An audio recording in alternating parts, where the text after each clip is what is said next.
that right there. So I'm just going to set that one aside because I've got those curled. Now let's see a different type of flower. We're going to start with this large orange base. And I'm going to do the same thing to the edges.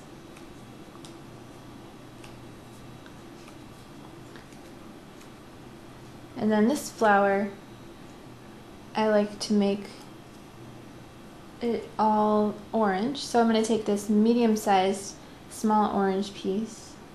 I'm going to do the same thing around the edge. And put that on top. Then I'm going to take one of these smaller orange pieces and give it a very small curl on its tiny edges there. Just put that in the middle. And then the other type of flower that we have is this large pink one. So go ahead and do the same thing.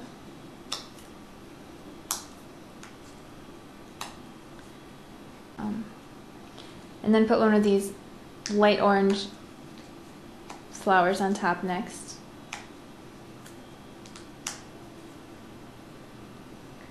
And finish that one off with just a flat one like this. So you can mix and match these however you'd like. I didn't do it the same way twice, so there's no need for you to try to do it exactly the way that I've done it. The final type of flower is just this little single pink one. It's not layered, it's just simple. So we're going to curl the edges of that, and we'll do that to the rest of those. Now as far as gluing these together, some of the layers I glue and some of the layers I use the Pop Dot on. So let's take this little flat guy for this one. Just put a little glue on there and glue it like this. Now I'm going to take my Pop Dot and put one on the back of this guy, like so. And then I'm going to put him at an angle on top of that bottom layer. So now we've got a cool little 3D flower. Now let's do this orange one. I'm going to put some glue on this top layer. Put it on the next one. Now this has got a hole in it, so I don't want to put a Pop Dot in there. You're going to see the Pop Dot. Put some glue on it and just place it right in there. So that's another cool little 3D flower. And put it right in the center. Pretty straightforward once you see how easy it is to curl the edges and put them together.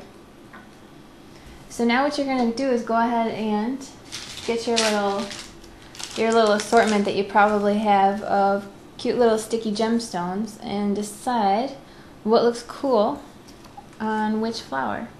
Now for this I've got a lot of these little clear ones. You can either pick a contrasting color or a similar color.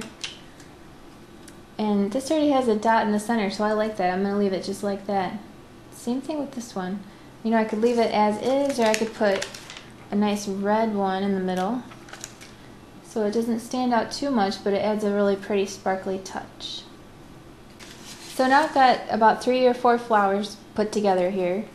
And there's really, again, there's no science to deciding where you're going to put the flowers on the actual green part. Just whatever looks nice. Once you put them together, just kind of place them around. And you know what, before you start gluing them down, you want to have all your flowers done and lay them out so they look nice. That's what I've done with this card that I made. I made all my flowers and I placed them around and decided where to put them before I glued them down. And some of them are glued down and other ones have a 3D Pop Dot behind them to make them stick out more. So you just have to play around and see what looks cool.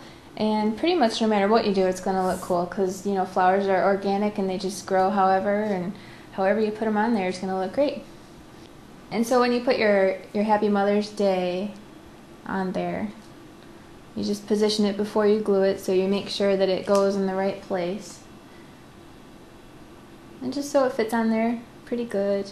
And if you have an extra flower, which I did, you want to curl the edges and put it here on the side. It looks pretty cute. So here's the final product, and it looks super cool, as you can see. I hope yours looks wonderful. I'm sure it does. And I hope you had fun watching this video, and have a great Mother's Day. And if you have any questions, please visit our blog at www.svgcuts.com/blog and use the Contact Us form. Thanks!